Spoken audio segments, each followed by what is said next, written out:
knowing the world, nature and varieties of stimulus, sense modalities जिसमें function, limitations of sense organ, इतने ही topic पर हम लोग बात करेंगे इस वीडियो में। हालांकि ये चैप्टर काफ़ी लंबा चौड़ा है, इसमें और भी कई सब टॉपिक्स हैं, लेकिन हम लोग इस वीडियो में सिर्फ इस टॉपिक पर ही बात करेंगे। हम लोग जनरली अपने आसपास के जो बाह्य जगत है उसके बारे में जो भी ज्ञान अर्जित करते हैं, जो भी चीज़ें महसूस करते हैं, समझते हैं, उसके लिए हमारा सेंस ऑर्गन उत्तरदायी होता है। और सेंस ऑर्गन के सेंसेशन के बाद हम परसेप्शन किसी चीज़ का करते हैं। ये दोनों शब्द कुछ एक जैसे रिलेटेड लगते हैं, लेकिन इसे आगे हम लोग क्लियर करेंगे कि दोनों में भिन्नताएं क्या क्या है। इस प्रकार से इतना तो स्पष्ट होता है कि हम अपने बाह्य जगत का जो भी ज्ञान प्राप्त करते हैं उसके पीछे हमारे ज्ञानेंद्रियों का हाथ होता है। ज्ञानेंद्रियों द्वारा ही सूचनाएं जो हैं वो हमारे ज्ञान का आधार बनती हैं। ज्ञानेंद्रियां जो वस्तुओं के विषय में भिन्न भिन्न प्रकार की जो सूचनाएं हैं, जैसे कि उसका रंग कैसा है, उसकी लंबाई कैसी है, वो कैसा दिखता है, उसकी चमक कैसी है, ऐसी बहुत तरह की जो बातें किसी वस्तु, किसी उद्दीपक से संबंधित है, उसे हमारा जो ज्ञानेंद्रिय है वो पंजीकृत करता है और उसके बाद वो पंजीकृत जो सूचनाएं हैं वो मस्तिष्क में भेज दिया जाता है ताकि उसका एक संपूर्ण अर्थ निकला जा सके। इसलिए जो हमारा संज्ञान है, जो हमारे आसपास की चीज़ों का हमें जो ज्ञान हो रहा है वो तीन चीज़ों पर निर्भर करता है, जिसमें संवेदना सेंसेशन, दूसरा है अवधान अटेंशन और तीसरा है प्रत्यक्षण परसेप्शन। ये तीन बातें आती हैं। अगर देखा जाए तो ये तीनों प्रक्रियाएं एक दूसरे से इतना अंतर संबंधित होती हैं कि वो हम लोग इन तीनों शब्द को एक ना जान के एक तरह से अलग अलग ना जान के एक तरह से समझने लगते हैं, लेकिन नहीं, ये तीनों जो प्रक्रियाएं हैं वो अलग अलग हैं। तीनों की अपनी अपनी परिभाषाएं हैं और अपने अपने लिमिटेशन है इसके। और हाँ, ये है कि दोनों एक दूसरे से संबंधित जरूर है और हम ऐसा कह सकते हैं कि ये तीनों ही प्रक्रियाएं हमारा जो संज्ञान है, संज्ञान की प्रक्रिया के अंतर्गत ही आता है। इसके बाद आगे हम लोग जानेंगे nature and varieties of stimulus, यानी उद्दीपक का स्वरूप एवं विविधताएं। हम अक्सर ये महसूस करते होंगे कि हमें अपने बाह्य जगत के बारे में जो भी संज्ञान होता है वह एक तरीके से नहीं होता है। कुछ चीज़ों का ज्ञान हमें देखकर होता है, कुछ चीज़ों का ज्ञान हमें सुनकर होता है, कुछ चीज़ों का ज्ञान हमें सूंघ कर होता है। जैसे कि किसी फूल का महक, किसी गाने को सुनने के लिए, संगीत के लिए हम सुनेंगे, तो इस तरह से अलग अलग तरीके से हमें उद्दीपक का ज्ञान होता है। इस तरह से यह स्पष्ट है कि हमारी ज्ञानेंद्रियां, जो अलग अलग ज्ञानेंद्रियां हैं, वो अलग अलग तरीके से हमें हमारे बाह्य जगत का ज्ञान करवाती हैं। और मानव रूप में हमारी 7 ज्ञानेंद्रियां हैं। अक्सर हम लोग स्कूल टाइम में पढ़े होंगे कि हम लोगों के पास 5 ज्ञानेंद्रियां हैं।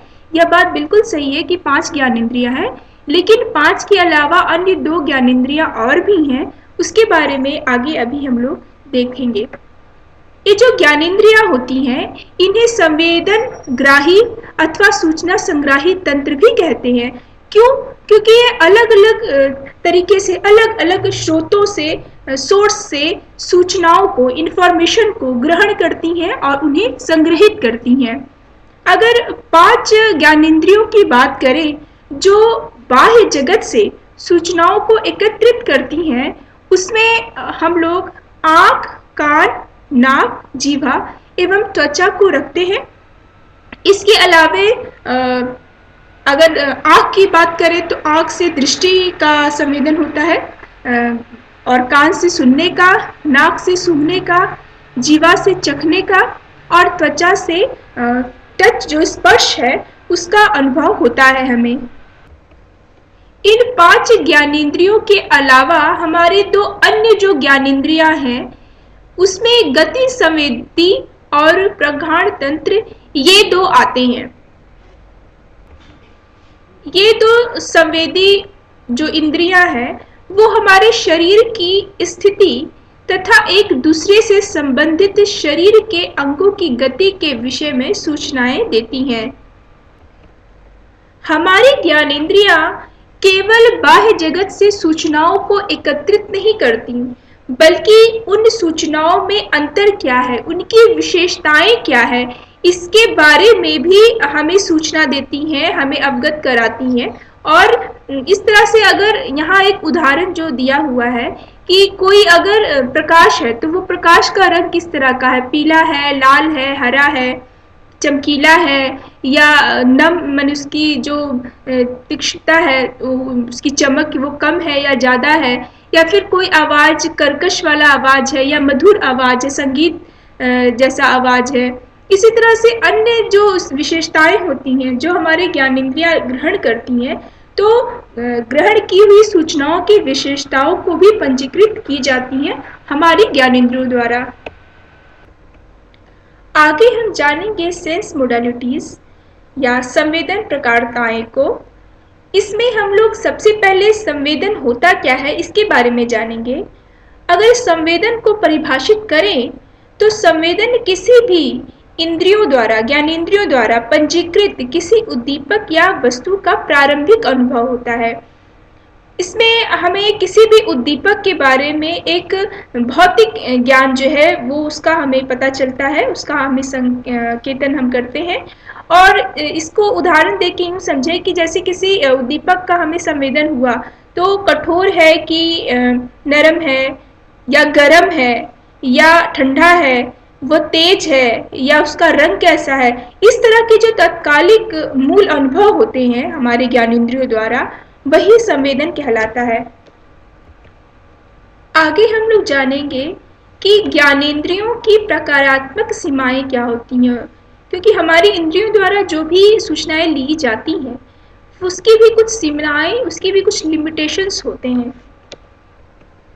उद्दीपक एवं उनकी जो संवेदनाएं हैं उसके बीच के जो संबंध का अध्ययन है उसे मनोभौतिकी यानी साइकोफिजिक्स के अंतर्गत किया जाता है। ये बात शायद आप सभी जानते होंगे कि, या फिर आप लोगों ने अपने जीवन में यह अनुभव किया होगा कि हम हर चीज़ों को नहीं देख पाते, हर धुंधली चीज़ों को जो क्लियरली नहीं अवेलेबल है उसको हम नहीं देख पाते हैं, या हर आवाज़ को हम नहीं सुन पाते हैं।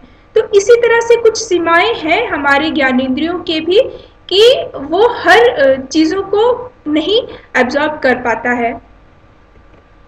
हमारे संवेदी अंग को या संवेदी तंत्र को क्रियाशील करने के लिए एक न्यूनतम मूल्य होना चाहिए किसी वस्तु का, तब हम अपने ज्ञानेंद्रियों द्वारा उसे महसूस कर सकते हैं।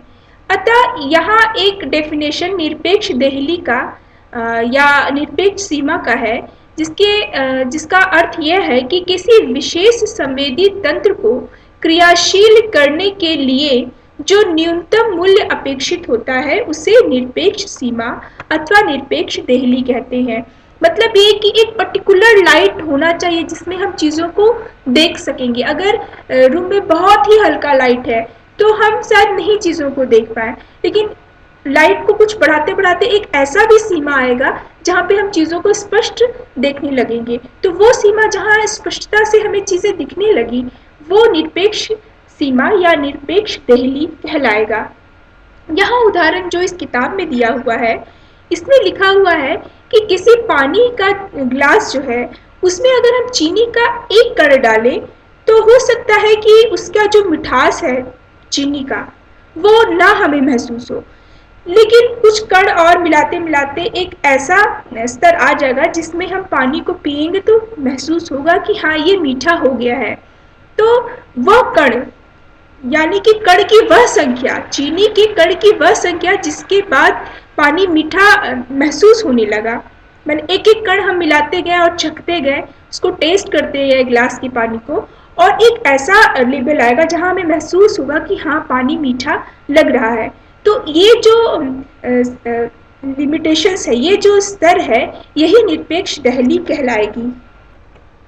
इस प्रकार से चीनी की व कणों की वह न्यूनतम संख्या जिससे पानी के मिठास का हम अनुभव करेंगे उसे मिठास की निरपेक्ष सीमा कहेंगे।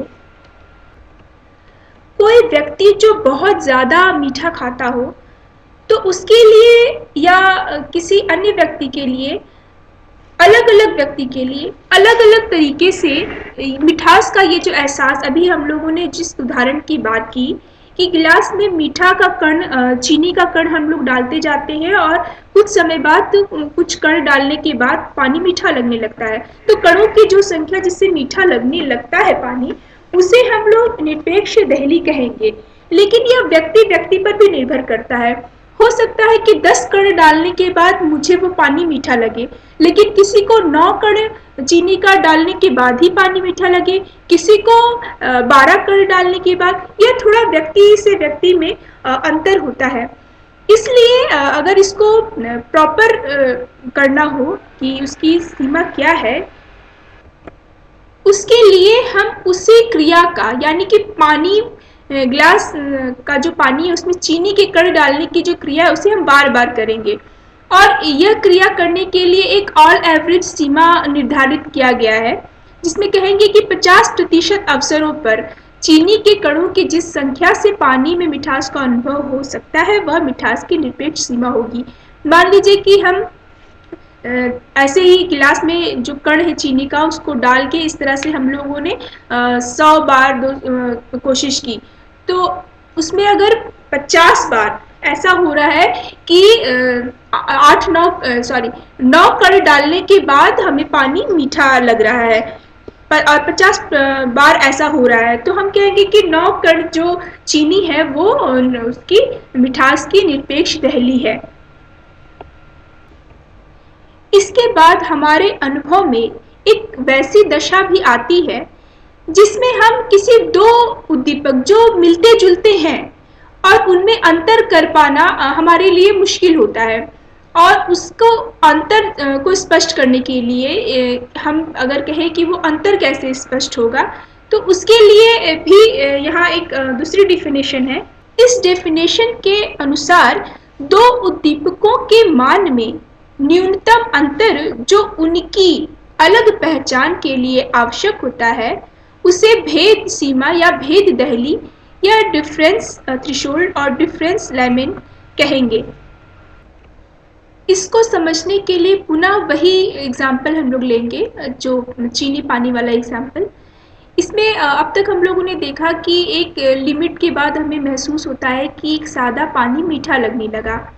अब इसी क्रिया को आगे दोहराएंगे और हम लोग चीनी का कण कुछ और डालते जाएंगे, और हर बार देखेंगे कि जो मीठा पानी जो पहले ऑलरेडी बना हुआ था, जिससे पानी में मीठापन आ गया है, उस पानी से दूसरा जो हम लोग प्रयोग कर रहे हैं कि उस मीठे के बाद भी और मीठा डालने के बाद अंतर आ जाए, मतलब दोनों पानियों में अंतर आ जाए। एक वो जिसमें हमने जस्ट स्टार्ट करके ये क्लियर कर दिया कि भाई ये लेवल है जिसमें पानी अब मीठा हो गया है, अब उस मीठे पानी से दूसरा जो पानी और बन रहा है वो और मीठा होना चाहिए, ताकि दोनों को पीने के बाद एक अंतर समझ में आ जाए कि हाँ ये थोड़ा कम मीठा है, ये थोड़ा ज़्यादा मीठा है। तो इसके लिए भी हम लोग बार बार कण मिलाते जाते हैं और फिर एक अंतर देखने की कोशिश करते हैं, उसका स्वाद चख के अंतर देखने की कोशिश करते हैं, और ये जानने की कोशिश करते हैं कि कितना कण डालने के बाद दोनों गिलास में एक अंतर आ गया है।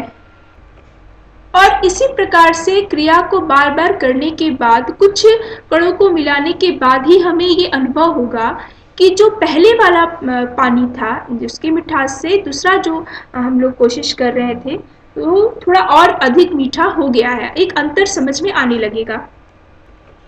और वह चीनी के कितने कण हैं जिसके कारण दूसरे पानी से अगला पानी में एक अंतर पता चल रहा है, तो उसमें भी वही बात लागू होगी कि हम लोग 50 मतलब कि 100 बार करें तो 50 बार एक जैसा अनुमान आए, 50% जो कंडीशन हो उसमें एक तरह का लेबल आए, तब जाके ये क्लियर होगा कि हाँ ये उसका भेद दहली है। इस प्रकार से भेद दहली को परिभाषित करते हुए हम कह सकते हैं कि भौतिक उद्दीपक में वह न्यूनतम परिवर्तन जो 50% प्रयासों में संवेदन भिन्नता कराने में सक्षम है उसे भेद सीमा कहेंगे। इस तरह से हमें संवेदना का एक जो क्राइटेरिया है जिसमें हम लोगों ने निरपेक्ष दहली और भेद दहली की बात की, इसके अलावा संवेदी प्रक्रियाओं में अलग अलग उद्दीपक की जो विशेषताएं हैं और जो क्रियाएं हैं वो मस्तिष्क से भी जुड़े या हमारे शरीर के अंगों से जुड़ी हुई भी बहुत सारी क्रियाएं हैं। अतः जो संवेदी क्रियाएं हैं इन सारे अंगों की जो क्रियाएं हैं उसको समझने के बाद ही पूर्ण होंगी। इसलिए हम लोग अब संवेदी जो क्रियाएं हैं उसके क्रम में हमारे जो और सेंस ऑर्गन है उसके बारे में भी जानेंगे। चूंकि संवेदना को समझने के लिए, संवेदी क्रियाओं को समझने के लिए हमारे संवेदी जो अंग है उसके बारे में जानना, उसके स्ट्रक्चर और फंक्शन को जानना भी जरूरी है। इसलिए हम लोग इस क्रम में आगे बढ़ते हुए अगले वीडियो में ह्यूमन आई के बारे में, उसके स्ट्रक्चर और फंक्शन के बारे में जानेंगे। आज के इस वीडियो में इतना ही। उम्मीद है आप लोगों को वीडियो पसंद आई होगी।